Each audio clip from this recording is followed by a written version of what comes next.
Hey you are listening to the Latter Day Ladypreneur podcast. This is Sarah Allred, your host. Dive into a sweet mix of interviews with business gurus as well as solo episodes with me about the business lessons that have transformed me along this journey, with some sweet connections to Nephi, Esther, and all your other scriptural heroes thrown in the mix.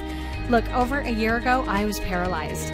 Business profits were almost non-existent, and it seemed pointless to keep spending hours on this business of mine when I could have made more at McDonald's. The most painful part, as I felt the hustle of it all, was taking my focus away from those I love most, in my home. So why the paralysis? Why couldn't I just walk away? Look, I knew deep down in my soul that God had called me to do this, to grow a business, to uncover a way to inspire others to do the same. So how could both exist? A thriving business and a thriving home? That's when I met a mentor that opened my eyes to a whole new way of doing business. A system that has brought more money, more time, and more impact into my life in the past 6 months than I've ever had in nearly 10 years of business.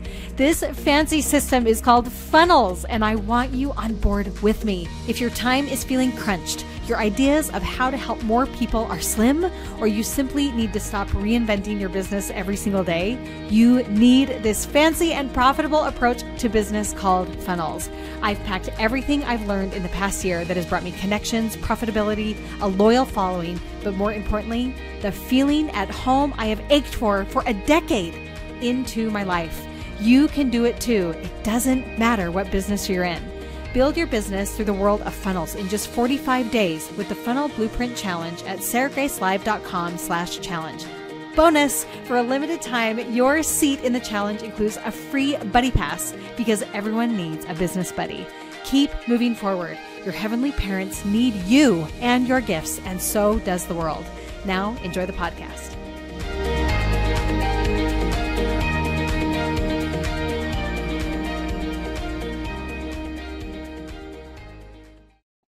Hey you, and welcome back to the Latter Day Ladypreneur podcast. This is Sarah Allred, your host, and sitting across from a legal, fun brainiac named Brittany Ratelle. So glad you're here, Brittany.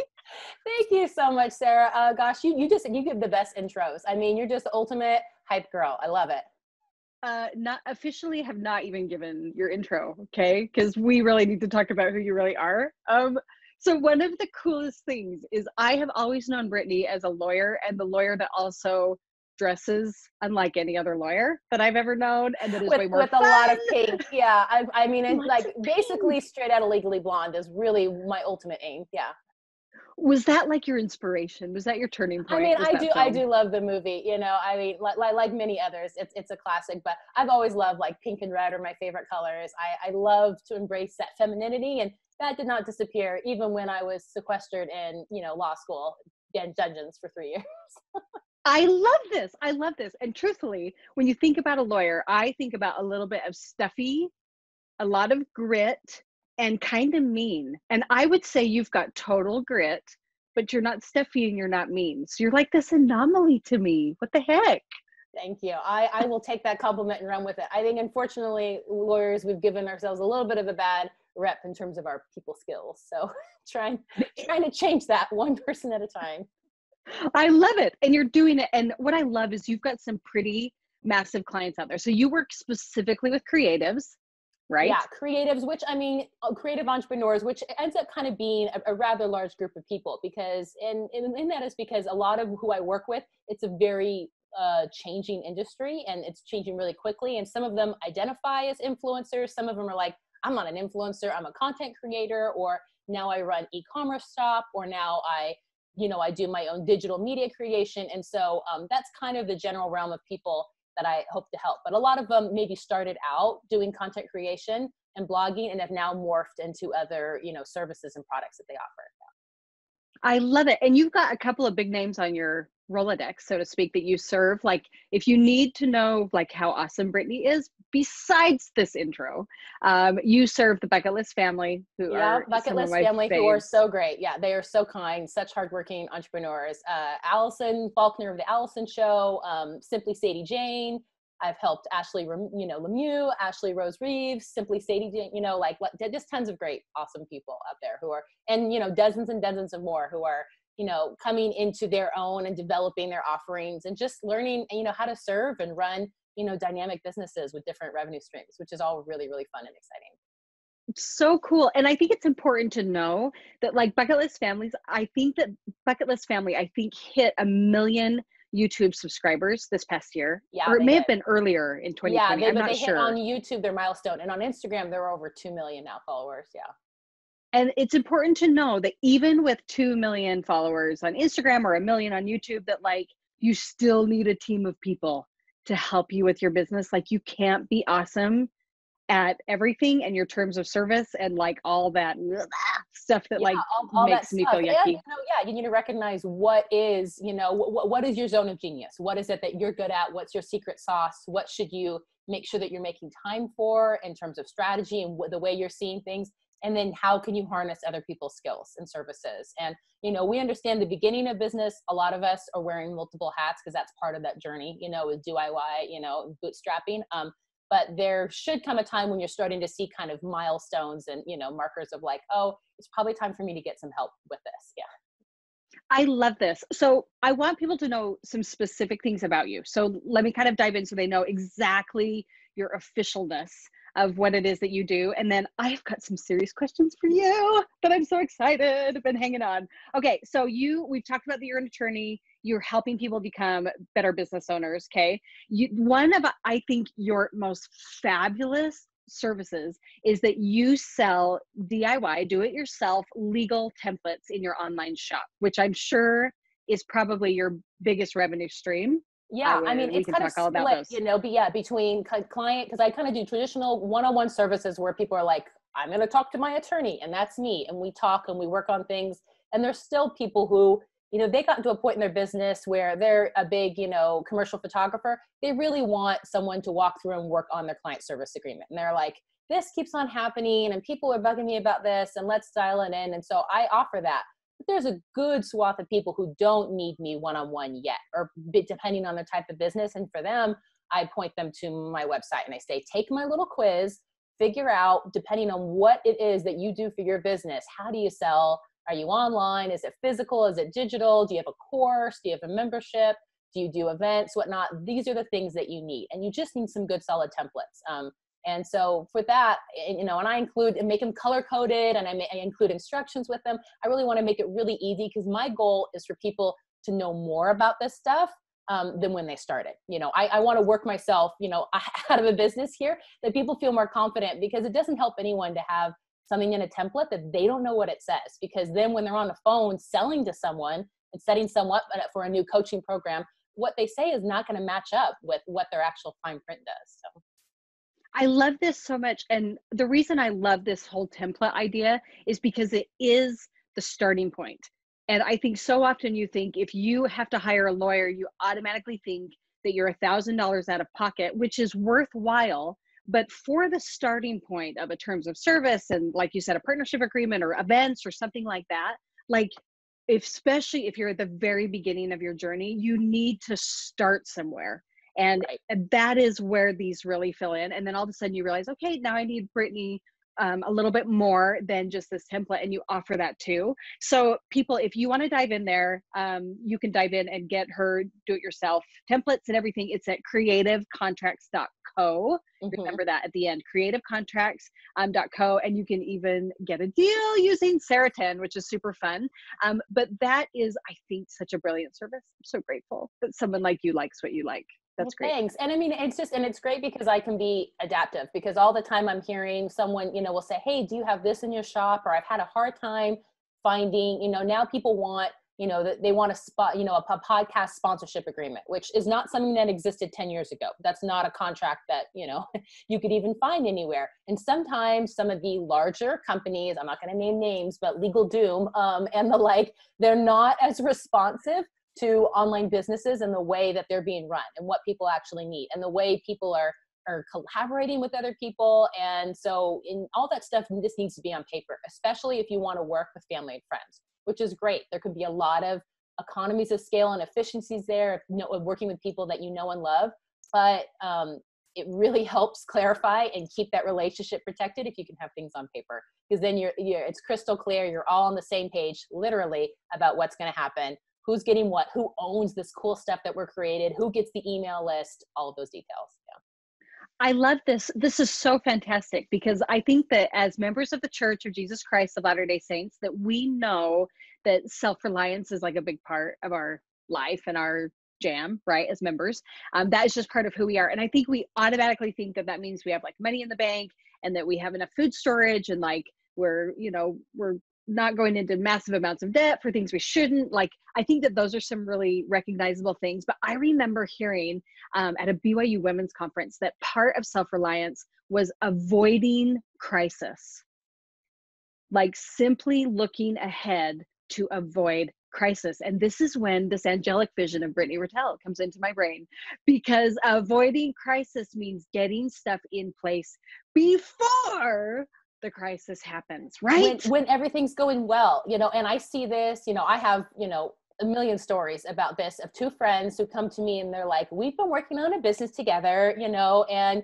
we're starting out, make some serious money. And we realize we don't have anything in writing about the way our company is being run. And I love this when people come to me and they're still in this nice phase, this honeymoon phase, and things are going well. Cause I'm like, awesome, let's get that written on paper.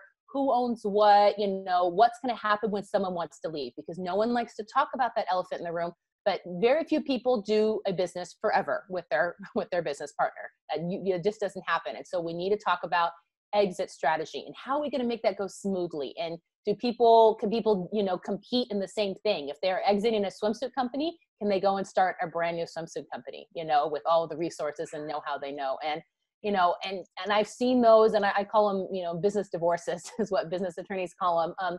But if you don't have a prenup, then those can get really ugly really quickly. And then, really important, beautiful relationships that were really way more important than the business and the money suffer as a result.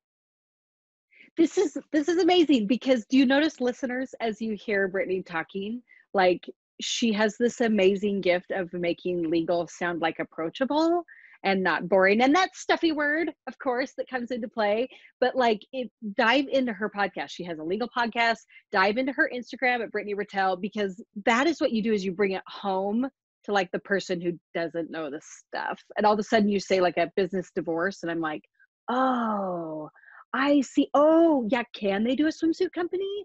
Oh, like all these questions, like I didn't even think that I would ever need to approach or something like that. And you put it on the table. So you're doing so much good, my dear friend. Thank you. So I love helping people, and I love, I see my job a lot of times, I'm like removing a roadblock. Like someone gets to that little point and they're going on their cute little business journey hike, and then they hit a wall and they're like, I don't know, I really want to get into licensing. And I've heard that's a great way to, for me to get my cool content and illustrations out there. I don't know how to do that. I don't know what a licensing agreement looks like. I don't know what I should be looking at. And I can remove that roadblock because I have some experience there. And other times, it's building a bridge between things. And so either removing, things that are in their way, or helping in between, where someone's like, I really want to hire an employee. I've only had 1099s and independent contractors. And that's how a lot of people are building their teams nowadays. But now I'm really ready for an employee, because I'm doing fulfillment and they're going to be at a warehouse for certain hours. And that's not a contractor, guys. That's an employee. So if you have one of those, that's really an employee, and we need to take care of that properly. How do I do that? What does that look like? And it's just, it's great to be able to help people with that new level, new devil, and to take away some of that stress that comes with growth. I think what is so great about this is you have honed in on the mistakes that people like me are making right out of the gate. And so I think one of the things you've mentioned already is one of the big mistakes that we make is we don't think ahead. We kind of dive in and we don't take something seriously. And so maybe one of the mistakes is we don't do it early enough. And so we run into trouble. Like, what are some other mistakes that you see beginning entrepreneurs or even growing entrepreneurs are making before they come to you that you wish you could like shout from the rooftops? Yeah, that's such a good question, Sarah. And I will say, I will like preface this. It says, I'm not in the camp that says like, hey, don't get started until you have all of these things in line, all these ducks in a row, because I understand that people would never get started and they would never get their energy going and they wouldn't start testing and they wouldn't get that minimal viable product out. And I'm a fan of all of that, because I know that that energy needs to move forward, because If you wait till the stars align and it is now time for me to bring forth my business, it's not gonna ever happen. Never. But I will say the biggest things that I see people waiting too long on are getting their LLC set up. And it's not something that necessarily needs to be done right away, that you have a lot of liability. But what's great about doing it sooner rather than later is that it usually starts a cascade of really good choices and systems in your business. Because if you set up your little company, your LLC, then you usually go and set up your business bank account that's hooked back to the LLC. And then you also set up your business credit card that's hooked back. And then you start separating your finances, watching those numbers. And then you are in a position to know profit and loss each month. And how much am I really spending on going to these craft fairs? And how much am I selling? And is it worth it to do an affiliate program or to get this new piece of software for my business or to run ads? And it's really hard to make good, wise choices if you haven't made friends with your numbers. Okay, my mind is kind of blown. Okay? Because so one of the things that we talk about a lot on this podcast and in my Facebook group is the ripple in business. So we're starting certainly talking about join this ripple of incredible female entrepreneurs who are members of the church who are doing stuff and like rocking and rolling. And I love highlighting that and like take hold of those people and help those people and be one of those people and join that ripple. But I'm also seeing this great ripple effect of like that initial decision to start an LLC actually legitimizes your business. Why is that the starting point, do you feel like? Yeah, I think it's just, it's a stake in the ground because you literally have to go in and fill out a little online portal form. It depends on your state. These are always at the state level, setting up your LLC. And you have to pick a name and you have to put in a business phone number and an address and a registered agent. People are always like, what the heck is that? And I'm like, it's a person who could be served. You've seen it on the movies. That's all it is. But it draws a line in the sand that you're okay with finally admitting that I'm opening a business. This is what I'm doing. This is the business purpose and it exists. And paying even some money towards it. Normally it's a pretty small fee unless you live in California. And of course, because of lovely little franchise tax there. And for some people, that's kind of a scary thing because it's that. And then I think like the big announcement, either sending an email out or telling your friends and family or, changing over to that business Instagram and whatnot. And it can seem scary, but it has to be a first step because it's very difficult for you to ask other people to take you seriously as a business and to pay you for your time and money or expertise or services if you haven't done that for yourself.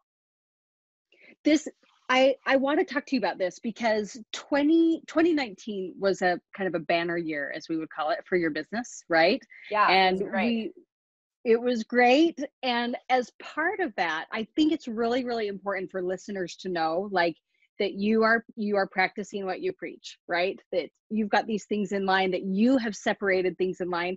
And I'm wondering if you would be totally blunt with us about 2019 and what it has brought to the table for your family and for you personally, and what that experience has been like to be like real deal. Like you are absolutely sitting in the middle of a real deal. And that's why you're sitting here right now. Like I want to pick that brain and say, what has this year done for you? What is it? Yeah. What does it mean for me? I mean, I felt, incredibly blessed for the opportunity to serve people last year. And because of that, I hit 6 figures in revenue for my business, which was a new milestone for me. Huge. And because of that, we have a money available that we just signed on building a house. We've been renting for years and years, and my husband transitioned and he works for a small business now. But because of that choice and they're still building their business, that revenue for him, the salary was not what it used to be when he was working in software sales. He's a really talented guy, but he's in a long game. And I feel so privileged that we are able to stay in that long game for him because I have the skills that my time is worth a lot of money. And so if I want to work, I'm able to leverage that and to build something that not only helps a lot of people build their dreams, but also helps my family support our dreams. So this is huge, like moment of silence, people, or moment of cheering, rather. That's way more Brittany style, okay? Moment of cheering for 6 figures in a business. That is a massive moment. I think that is the first big hurdle for entrepreneurs, is that 6 figures. And I loved that 2019 was your year. I did not prepare you for this interview, but what happened in 2019? How long have you been in business? First, answer that. Yeah, I've been in And this why space. 2019? I've been a practicing attorney for 7-8 years now, and I've always just worked for myself at home, virtually had my own law firm. But I was doing different areas. I was doing like estate planning and family law, which were good, but I didn't love the practice of it. I switched over to really serving entrepreneurs about 3.5 years ago. So I really felt, and for me, it was a very strong spiritual experience that I felt. I had my last baby and I was really trying to be thoughtful about, okay, I have 4 kids now. I have this degree. I have these yearnings in my heart that I want to serve. I want to help. I want to make a difference for women, especially. I felt very strongly that that was part of the reason I was supposed to go to law school, was to help women who needed help, who were in vulnerable positions. And I thought that family law was going to be the place where I would do that. And I think there maybe still be a part that'll help in a nonprofit or advocacy realm. But I got very distinct and strong impressions that I was supposed to help friends of mine and other women who were trying to build their dreams and who were trying to do things, and they felt called to do certain things and achieve missions, and they wanted help and they needed help being shown how do I do that, and I could help with that. So for me, I mean, it's overwhelming, and I'm just so grateful that I had gotten the education I had and the skills that I was able to make these contributions and just serve so many things that fill me up and that let me know that I'm on the right track. And not to say that I haven't had moments of like, am I spending my time wisely? And this, is the balance good? Because I still have little ones at home. I my 2 girls are in school,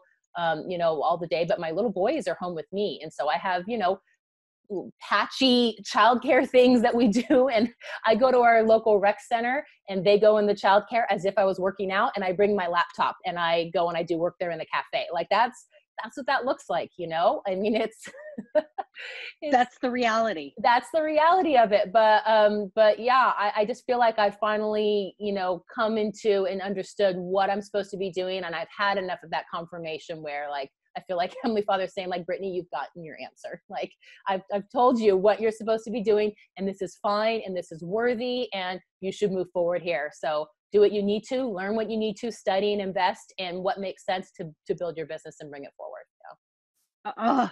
So amazing. So 2 questions surrounding this. First, I want to know, because of what you just said, that you had like a yearning and you felt like Heavenly Father was like, Brittany, go, like, yes, it's time. Yes, yeah, you can do this. Yeah. Was this a wall for you, being an entrepreneur? I mean, yeah, because I didn't know how it worked. I mean, I had to first look up how to start an LLC. They do not teach this in law school. They don't actually teach you how to practice, and certainly they don't teach you how to open up your own business.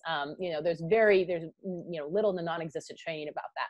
So I had to teach myself this. And then as I started going through and setting up the LLC and figuring out the bank accounts and how I was going to pay myself and what were the rules about that and all that. And I kept on thinking, if it's kind of tricky for me to figure this out, and I've got some training in government forms and reading through fine print, like how hard is this for other people who are super talented in many ways, but maybe not, lacking in traditional business training? They didn't study business. They don't have an MBA.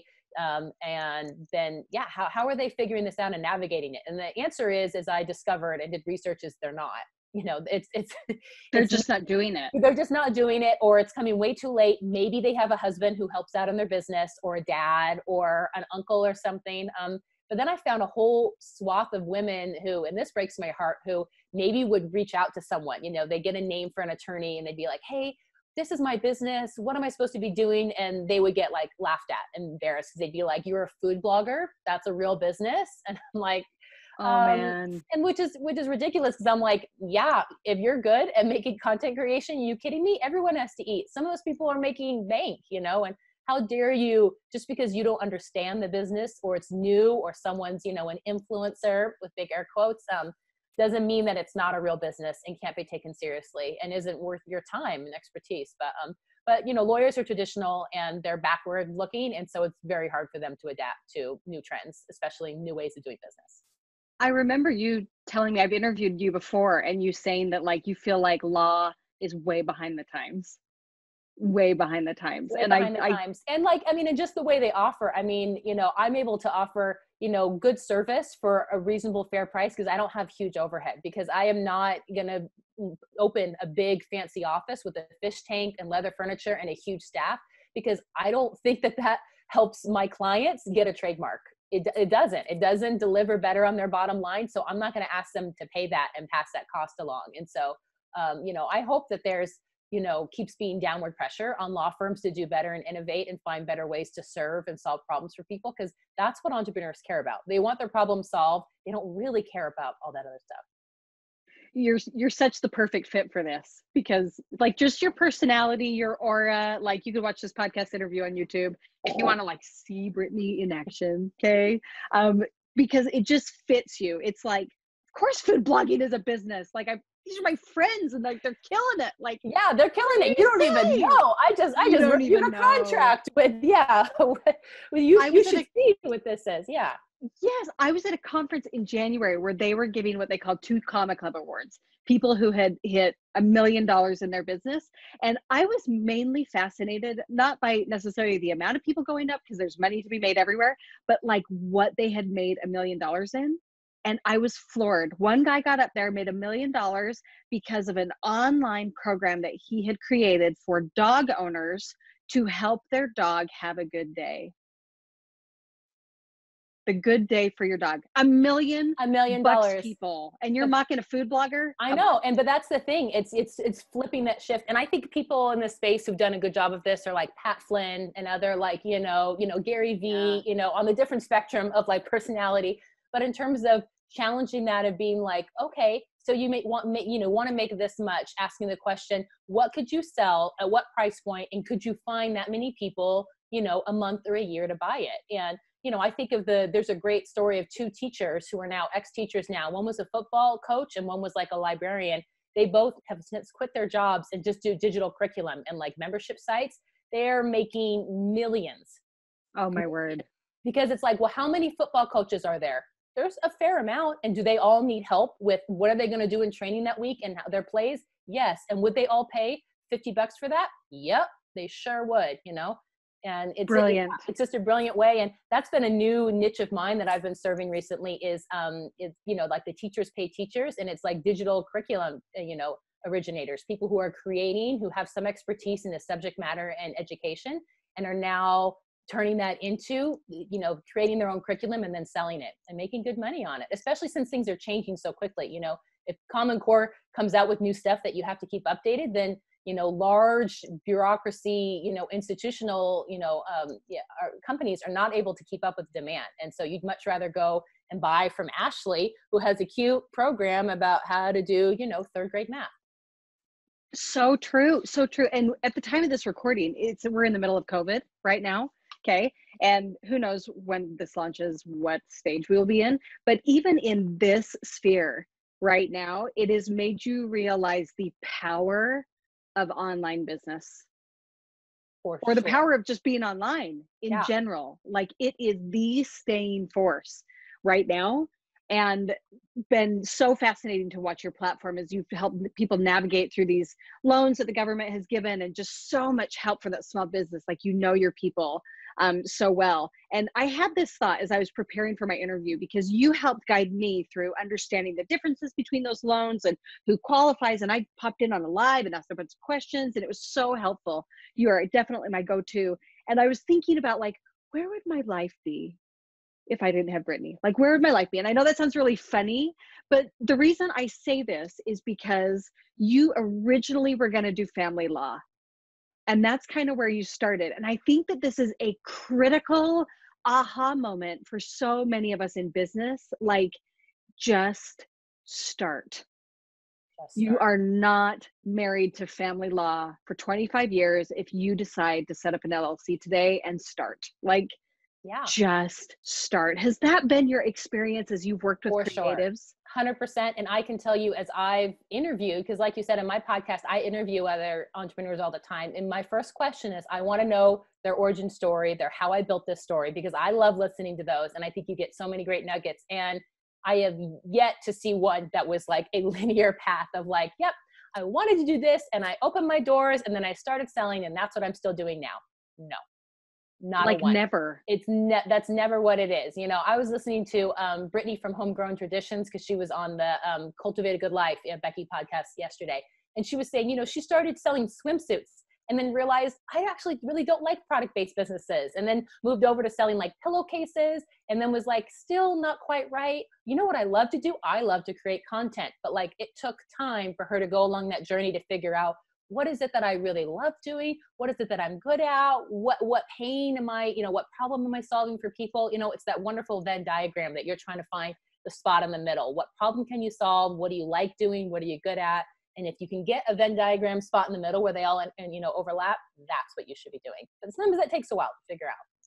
It does. And I was listening to a training yesterday where this guy was like, you guys, just stop stopping. That's like the biggest curse for entrepreneurs, is that we just keep stopping. Like, oh, I can't figure out how to do this. Like, just don't stop. Just don't stop. Just go, go, go. Because that momentum is so big. And I feel like that's what I witnessed from you last year in your big landmark year, was just momentum, like consistency and momentum, and totally focused around serving. Yeah. And just trying to listen and not, because I can get, you know, there's a little bit of an expert curse, especially for me, because that is what I am. I'm an expert in my subject matter, and I hold myself out to be, is not assuming that I know what people need or how they describe, and keep trying to be humble and listen and survey and get in Facebook groups and get on lives, and all helps people to say, what are you worried about? What's bugging you? You know, what's a stopping point? What's being sticky and moving your business forward? And keep trying to iterate and, you know, find better ways to do that. And I'm still learning a lot about that online business side, you know, the template, you know, legal education side of my business, because that's very different than just serving clients one-on-one. And so, you know, I've tried to support and listen to podcasts and be open-minded, and I've invested in education, and I took, you know, paid for a course on how to build an online course, because that's part of a next step that I want to take. And you know, I tried to kind of put my money where my mouth is, because I don't assume that I know how to do something, you know, and that's okay. I just need to know the next step, the next right thing, as Ooh, Anna would say. Frozen 2. We've been watching that. Thanks, COVID. Yeah. I think this is so important, and I want to kind of pause on it. Like, if you had waited and said, okay, my business plan is I'm going to do this for free for people, like give free templates, you know, which you have a free download. Do you still have that free download? Yeah, I have that free free legal templates. Yep. Mm-hmm, you can get. Perfect. Okay. Legal checklist. So I have a free legal checklist, right? This is how I build funnels with people. Okay. Free legal checklist. Then I've got these templates right here that they can kind of do on their own. And then the next step is going to be this online foundational course for course creators, or for whatever it is you're going to focus on. And then I'm also going to offer one-on-one. So that would be your full funnel, right? And I think the issue comes is that you can't launch it until all 4 are done. Right. And then you're just years and years and years behind. And I think just taking that step and saying, okay, I'm going to gather emails right now. And while I'm gathering those emails with this free legal checklist, like, okay, I'm going to start adding more templates or creating basic templates. And while that's selling and while I'm helping people, I'm also going to be creating this course. Like, it's not a get it all done, set it out there and sit. Right? Yeah, and make sure it's all looks perfect and it's all beautifully designed. And in the meantime, I'm going to spend, you know, 10 grand on a beautiful new website because I have to have that. No, you really don't, because people just want good information. And as long as it's not bad enough, you know, ugly enough, or not working, non-functional enough to bug them, they really don't care. It's best just to get started, to test and see where you're grabbing it, because I've seen people, you know, who invest and assume, oh, this is for sure what people want. And, you know, it didn't match up. The lead magnet of what they had, the next step in the funnel didn't match up. It's not the same audience, you know. The same people who want to take iPhone pictures are not the same people who want to learn how to use their DSLR. They're not the same audience, you know. Oh, something you said, okay, total quotable here from Brittany, right, is that the danger in waiting for all of it to be done before you decide to get serious about it is that you don't know yet what people want or need. You haven't built the audience to ask. You haven't built that trust for them to be willing to tell you. You haven't had that time. I think time has to pass. Your mom might think it's a great idea, and that's super sweet of her. She's not your client. She's not your customer avatar. So her opinion, while lovely, is irrelevant. Right. And here's a real slimy business quote, right? Is, and it's a true one, sadly, is that the only vote that matters are the people holding their wallets. Okay. That's a really terrible, I'm sure we could make that sound nicer and more spunky and fun. But it's a good self-check of like, if you are ready to pre-sale, then pre-sale. But if you hear crickets, that's a really, really useful feedback tool, and you should pay attention to that. Yeah. Boom, feedback tool. I love that. Like, what's the feedback saying? If no one is buying it, okay, something's off, right? Yeah, Something the is product's off, the messaging's off, something. So let's go back and be still open-minded. Let's test again and make sure we were solving the problem at the right price point that people wanted it to be solved at and were willing to pay for. Yay. I love this. And earlier on in this conversation, you talked about how God was also telling you that this was actually a worthy endeavor for you. I kind of wish we had started recording this podcast before we actually started recording, because we were talking a little bit about this. Could that still be a barrier for you, in the sense that you're a female, you're a member of the Church of Jesus Christ of Latter-day Saints, you're an amazing mom, you've got young kids that are still at home. Where is the conflict in that? What has been your battle? Maybe it's not been a battle I for you. certainly have had a battle since I would say I was a teenager. I would say even in young women's, I started seeing like inevitably that there was going to be some internal conflict, because I thought, well, okay, motherhood's important, children is important, this is all. And we kind of, think that some of the ideal, at least that was some of the messaging that I was getting. The ideal is that maybe there's one person who's a breadwinner and one person who's staying home with the kids. And I was like, okay, but I really like school and I like learning, and there's a lot of things I'm really great at. I don't know if those are going to naturally dovetail into being a mom or being a mom full time. And I was always a little worried in the back of my head of, what if I choose that path and I'm really unhappy, if I feel really unfulfilled, and that I have this big ball of resentment of things and talents that I thought I'd been given and blessed with, and things that I got to see. And I interned for the State Department overseas, and I saw, some really exciting careers and people moving up and, just doing fun things with their passion and their gifts. And there was a big part of me that really wanted that. And I thought, but how do I reconcile that with also what my heart wants and what I'm feeling called to do, and getting serious and getting married? And so I always knew that that was going to be something I was going to have to, really wrestle before God with, in the style of Enos and Sherry Do and what else. And that it was something that was going to probably take a lot of prayer and thought and study. And that I needed to make sure that I was being, honing my skill of being able to receive personal revelation, because I needed to have really some sure answers for me and next steps forward. When was it a good time to get married? What about going to graduate school? What about starting my family? What about working and how much I should work? And am I doing a good job? That like core question, am I doing a good job? Am I spending my time wisely here? Is this okay? God, Heavenly Father. And so, and I'd say that I've really dug into that and gotten the answers that I needed when I needed them, and that it wasn't always easy. And some of it meant quieting other voices, my family's been really supportive and friends, but I know that's not always the case. I've had other friends that have not had, quite as supportive, whether it's in their marriage or their mother-in-law or other people who have a lot more insidious, opinions about what they should be doing and what's worth their time. And well, that's just silly because, the child care is the same as what she's making. So why is she working? I don't know. But it's not up for me to judge. And through it all, I've just been grateful to have that perspective of like, I don't know what other women have been called to do. I don't know the revelation that they've received for their lives. So I'm going to assume the best.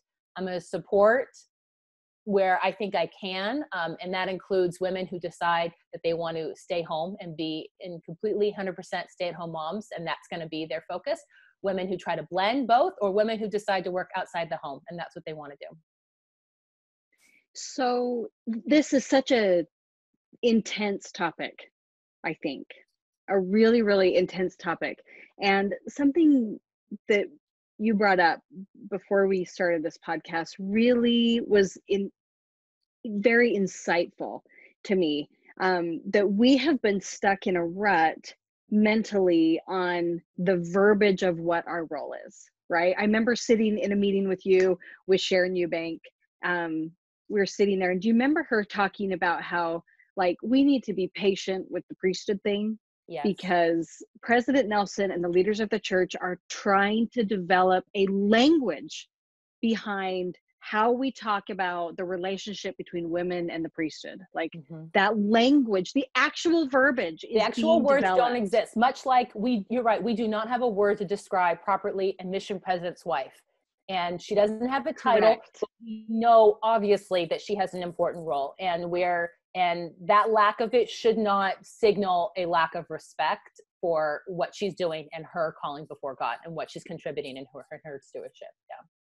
Right. And to not get stuck on those things with our the testimony labels and and our the growth. verbs, and much like I think the don't get too bogged down in mommy wars of like I'm stay at home or I'm work at home or full-time mom or whatnot, because I'm like, okay, 100 years ago, 200 years ago, everyone worked and everyone contributed to the family economy, and some people left the farm and some people stayed in the farm, but mom worked and dad worked and kids worked. It was never a question that you would work to help support the family economy, like, of course. And so it's only been a very, very recent modern phenomena that we've had the kind of tools and the kind of economy that, that measured and rewarded that someone would work and be outside in the economy in a paid position, and someone would be home with the domestic, unseen childcare work that would not be noticed by labor and economy, which is a real sadness, because if it's not counted, then it's not seen, even though obviously we know it happens, that kind of labor, it's unseen, unpaid labor that actually helps propagate the human race and is a really important job. And, that's been, only a vestige from, the Second World War on, really. The verbiage is so important that you talk about, and I know you're a words person because you're a legal person, but you're a fun words person. And I'm going to put you on the spot here. One of the words used to describe our role as women is the word nurture, right? We are the nurturers. I believe that with every part of me. I believe that. I remember Elder Irene talking about it when the Come Follow Me program was announced, and it was like the nurture and the educating of children and spiritual, all this stuff. But what, in sitting in your shoes in 2020, what role has your business played in you as a nurturer? Yeah, I think that's a great question. I mean, I've seen that business has allowed me to give opportunities to my children that they wouldn't have otherwise. It's allowed me to use my talents and to help other people, to take care of myself and my needs, to take care of friendships or whatnot, so that I can show up as the mom who I want to be, in other ways. And I see that related to not just the physical nurturing of my kids, like, am I feeding them lunch, and are they getting what they need to and helps with schoolwork? And I think that that's part of nurturing, but also I think there's, like you said, there's a spiritual element to that. There's the emotional element of that. Am I modeling for them the way that I want them to be treating themselves and their talents and their dreams? And I think it's really important, especially I think for my two daughters, for them, and both of them have aspirations of things that they want to do when they grow up. And we talk about parenthood as part of that. We also talk about using their other gifts, and I don't think the two are mutually exclusive. And so I'm not going to put limits on there where limits don't need to be. And so, I'm not going to say to my daughters, oh, well, you should really think about a job that only can do this. If you're a teacher, then you can work through these hours and you can for sure be home for kids. And that may be true, but that's not the only thing that they can do. And, the world is changing, the economy is changing, and there can be lots of different ways of working and serving and nurturing your family that still allow you to fulfill all the different parts of yourself and your dream in the seasons of your life. So I like to think of a very expansive view of nurturing, and that it's going to be okay and it's going to work out the way it's supposed to. Now, I know personally that your mother has impacted you in this role. Can you tell me a little bit about and each so of our listeners? Because I know a really talented person who never worked outside the home while I was young, but had a lot of really strong passions that she made time for, space for. She's really into fitness, and so she did some teaching of aerobics. Like, she was like 8 months pregnant with me, teaching jazzercise. Oh my word. With like the bright leotard up until she had me. Do you have photos? I know. I'm sure they exist somewhere, and they're amazing. I mean, my mom's one of those. She does not look like, she's approaching 60. She's still in amazing shape and has a six pack. She won a plank off a couple months ago. 10 minutes. My mom held a plank. 10 minutes. What? I know.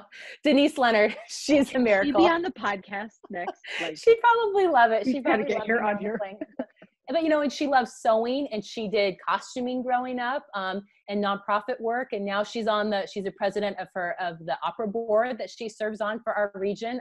So I just love that she modeled that it's okay to take time for things that matter to you, to take time to nurture friendships, interests, passions, even while, it doesn't mean that you don't love your family. It doesn't mean that you're really committed to this.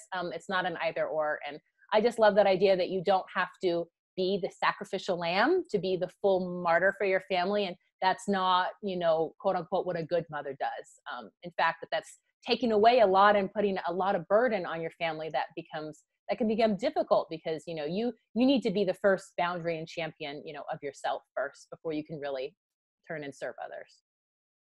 You have been such a voice or a face behind the idea of like, we need to be nice to each other as women, right? I mean, you recently had a post on Instagram about like, why are we apologizing about our no makeup or our hair or our messy or our whatever and all this kind of stuff? Like, why is it that is so close to you and that is something that you are vocal about, which I appreciate deeply?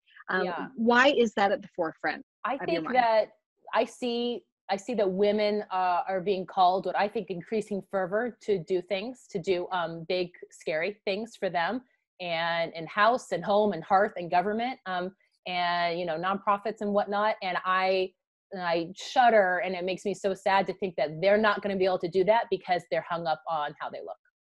That what an evil, pernicious tool of distraction or, of doubt that Satan would use to say that like, well, how can you stand up and talk about that? You're not qualified or you don't look ready at all different levels. And so I think we as women need to have each other's back. We need to think the best of each other.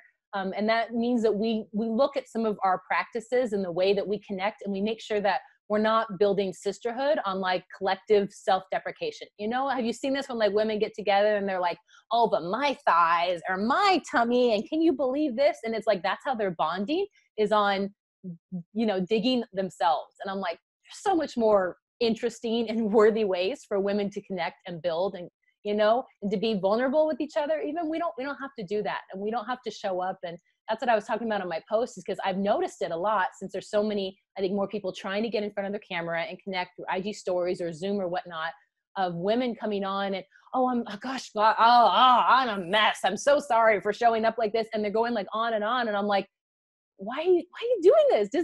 Just share. Like, would you ever see a guy do that? Would you ever see a guy jump on camera and be like, I am so sorry for my face and how my face looks right now? Like, can you imagine? No, because you've never seen it. Because men in our culture are allowed to show up. They can be clean shaven or not. They can have their hair styled or not. And they just get to start talking. And it's okay. I'm dying.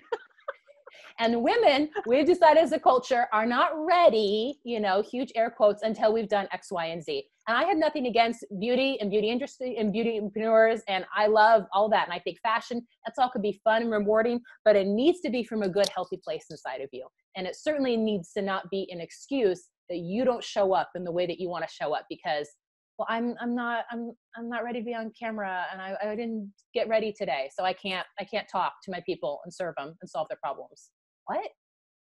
And again, what is it modeling for those that we're nurturing, right? What is it modeling? What is it modeling? So yeah. I'm going to put you on the spot with two questions. Gosh, Britt, I normally try to prepare people. Too bad. First, I live for this. You do. You're great at it.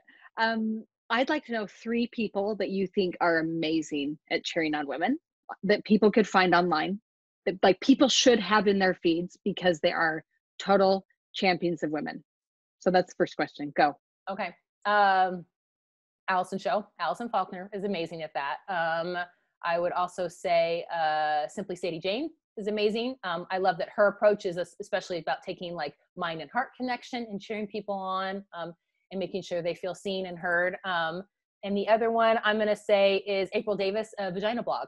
So who's one that I had not met till recently. I got to connect with her at Alt. I love her.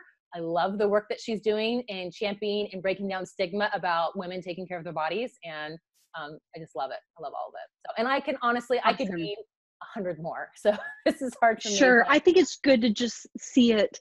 I don't think it comes naturally, right? And so it's good to see like, these are women who are doing this and who I can try and emulate and model after and all that kind of stuff. So you offer such brilliance. So I just really have one more question for you.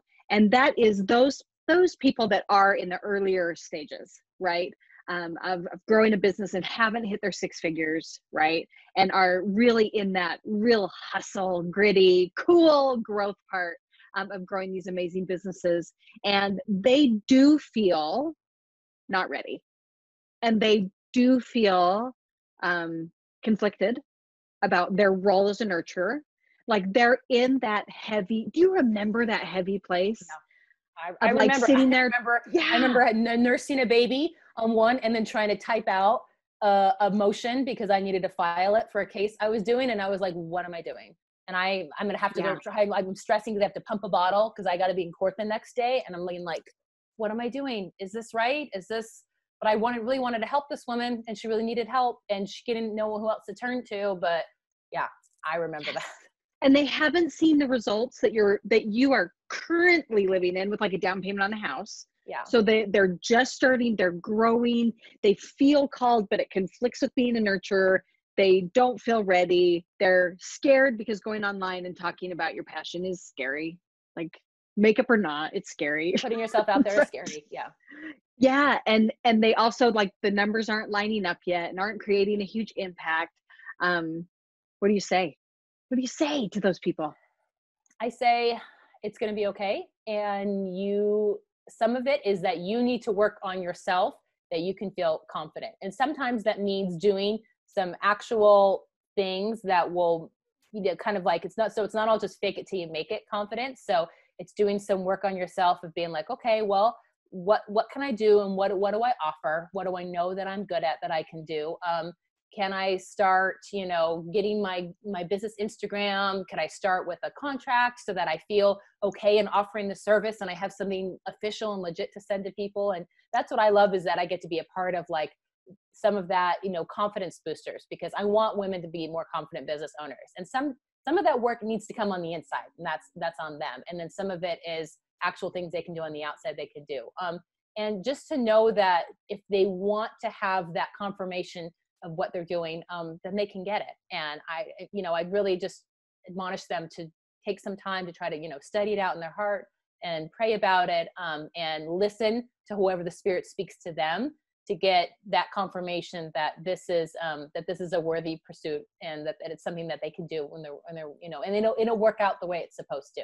Whether that's they stay in this business or they're just learning skills from this, or they're contributing to themselves or to their household or whatever else that this may do for them, that it's going to be okay, and they'll get the answer that they need from that, and to trust it, and to trust in their own ability to get that from themselves, that they're worthy, and special daughter of God, and their heavenly parents love them and they want to see them succeed at whatever it is that they really feel called to do. Brittany, you are amazing, and such wise wisdom of like really sit down and think about who your heavenly parents are and what they want for you, what this experience is supposed to be like for you here on earth. I think is a really awesome practice, and I'm just grateful that you have done this. Like you have sat in that place of like, why am I doing this? And I'm nursing this baby, and I'm nursing this baby, and this seems insane. And and I've had like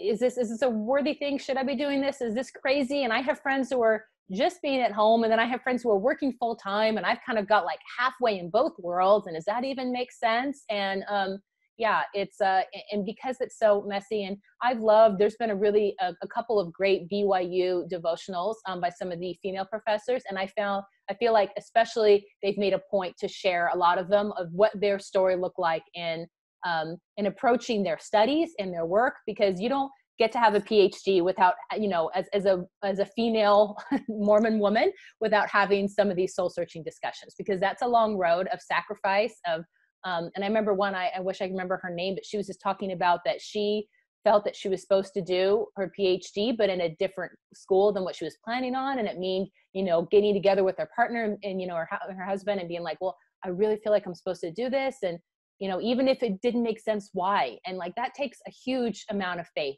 to trust in your answer that you've been given there. But what an experience to have, what an experience that you would be taken to a place in your path, in your mission, that you would need to rely on God so much to take that next step. Like, what an amazing opportunity for you to develop your own faith and your own, fortitude in the answers that you've received, that you can trust on it. Even if things are not immediately cleared up as to the why, you may never know why you were prompted to do something. Doesn't mean it was any less true. This is so critical, because I think what you've given us, and so many people, is again that ability to develop language about what we're experiencing. And as you are a forever learner. I have noticed that about you since the day I met you, that you are taking classes and you are listening to others and you are reading and you are pulling from all those things. And that, I think, is like the secret weapon behind entrepreneurs, successful ones at least, is that always learning. And if you can read those BYU talks from those women, it may help you process what you're feeling and what you're experiencing and what you're going through. Like, take advantage of the experience of others to say, oh, like, if you ever read something and you're like, oh yeah, they just totally put into words what I've been feeling right now. Yeah. And just to be able to have now that language to call up and say, that's exactly it. That right there was what I was sitting with. And yeah, I mean, and it's pushing back and being thoughtful about what things have I developed that maybe are ideas about mothering, about nurturing, what's rooted, what's the truer truth here? Is that a good mother does this? Is a good mother always have chocolate chip cookies when her kids come home from school? Or is a good mother, invested in her children's education? And if so, but what does that look like? Or what does that not necessarily have to look like? So I love one of my clients, Rachel Nielsen from 3 and 30, and she does the Declutter Your Motherhood workshops. And she does a great job in those, I know, of digging down and trying to uncover, because I think subconsciously there's a lot of that gets absorbed, I think, especially in our culture within women in the LDS church, of like, good mothers do this. They make their bread from scratch. All babies are welcome with a handmade quilt. You have to have a garden at this square footage. And I'm not saying that any of those things are bad, but it's a good practice to just, KonMari your mental closet a little bit and take everything out and then say, what really do I want to keep? And what is serving me? And what needs to come back in? And maybe what needs to be let go of. So it served other people. Good for them. Not good for me. Not great fit for me. So. And we don't take the space to do that. Like, that's why her workshops are so amazing, is the ability to sit there and say, what really does a good mother look like to me? Like, when is the last time anyone has asked themselves that, instead of what have I been told or what have I observed, depending on who what your have I mother seen? was? What do I start getting snarky comments from my mother-in-law about that, and so that's what you think, or what are they teaching at enrichment? Ergo, that must be the important thing. And again, it doesn't mean you have to have judgment about it, what other people choose for them. It's just, having that level of curiosity and figuring out for yourself and being, she is a total Pinterest party mom. That's awesome. Good for her. Not great for me. And that's okay. Yeah. And then you call her to do your birthday parties. Like, right. Exactly. Right? And then you appreciate other people, and you appreciate, it's like that wonderful Elder Holland talk that it's a choir and we need all different pieces in that choir, and we can't all be drums or all be piccolos or all violins. We really need to, be okay that we're all different and respect our differences, and not find ways to explain away or disclaim or try to put down those differences in an effort to make ourselves feel more secure and happy, And if we find ourselves tendency to do that, that probably means we have some more work to do on ourselves. And, no better time than the present, girl. Do that work. Yeah. And the confidence that will bring, and that is your mission, is to create more confident business owners. And your vehicle is through legal means and your inspiring content. But like, the confidence that will bring for you to decide, what is my role, for like you, You sit there, don't ask. I mean, ask God for sure, but like, don't ask your friends or your neighbors. Like, you figure this out. Right. You work on you and develop that opinion, the confidence that will bring as you can stand behind. So, you're amazing. Yeah, You're golden, it's exactly. Brittany. And that would be my wish for all the women listening, is that they feel that, and they know that they have people who are cheering them on and they're behind them, and they know that they're capable and smart and talented, and whatever it is that you want to do, and whether that's starting a nonprofit, or whether that's, teaching from home, or, doing VIP kids, or selling a product, or doing, direct sales, or whether starting a new business, all of it, it's all great. And you don't need to know the whole path from A to Z. You could just need to do the next step, and don't be overwhelmed by what you don't know. Because that's okay. You never know the next step until you do. And then you just do that. And then you just look ahead, one step ahead. Yay. We all need more Brittany in our life, obviously. So if you're looking to be more confident, if you're looking for more red and pink in your life, more pizzazz, if you need legal assistance, she is where you need to be. So you can dive in to all of her stuff on Instagram at Brittany Ratelle. It will be linked in the show notes for sure, so that you can find her. Also, if you're dying to already get those contracts, like you already know, you had that haunting feeling when we were talking about it. You're going to go to creativecontracts.co. It is not .com, it is .co. Creativecontracts.co. You can get a little deal if you use Sarah 10 there. You get a nice little 10% off that top for all the fans here. So yeah, I just want to make sure that, people know just get started, and I try to have a wide range of stuff, of things that people need. I would say my most popular ones are certainly the legal website template. So what you need to get your website legit, every website needs this stuff now. So you don't even have to worry time about like, what about me, Brittany? Like, nope, I could just say with like 100% certainty, you need this on your website, and then probably the independent contractor agreement. So if you have hired team members, freelancers, other people who are helping you out, just make sure to clarify that relationship and help protect you, help protect them, just get you guys all on the same page. So that's another one that is definitely a hot bestseller now, especially as all these teams are going virtual and people are trying to move the needle forward. Yay. She's so current. You're so current in being able to give us the stuff we need right now. Amazing. Again, thanks so much, Brittany, for being on the podcast. And I am sure everybody is just swimming with ideas and how they can be better and gain that confidence, and grateful for you. Thanks for being here. Thank you. Love it. If you enjoyed this podcast, I know you would enjoy my course, the Funnel Blueprint Challenge. What in the world do funnels have to do with you thinking bigger as a woman of faith, business, and motherhood? Well, my friend, everything. Funnels are just a fancy word for a brilliant business plan that grants you more money, more free time, and more impact without sacrificing your role as a woman of faith and family. My favorite part about funnels? Well, building a plan that is serving every single customer. Customers who have $0 to spend and those who are ready to invest thousands in you. The Funnel Blueprint Challenge, available at sarahgracelife.com/challenge, is filled with 45 days of step-by-step guidance on starting, growing, and expanding your business right. This is the exact blueprint I use to build funnels for high-end clients. No more shoot from the hip strategies with your marketing idea of the week. Get your funnel built with me in 45 days in the Funnel Blueprint Challenge so that you can share your awesomeness with the world. Let me be awesome at teaching you funnels so that you can be awesome at what you do. Head to sarahgracelive.com/challenge to register. Thanks for listening to the podcast.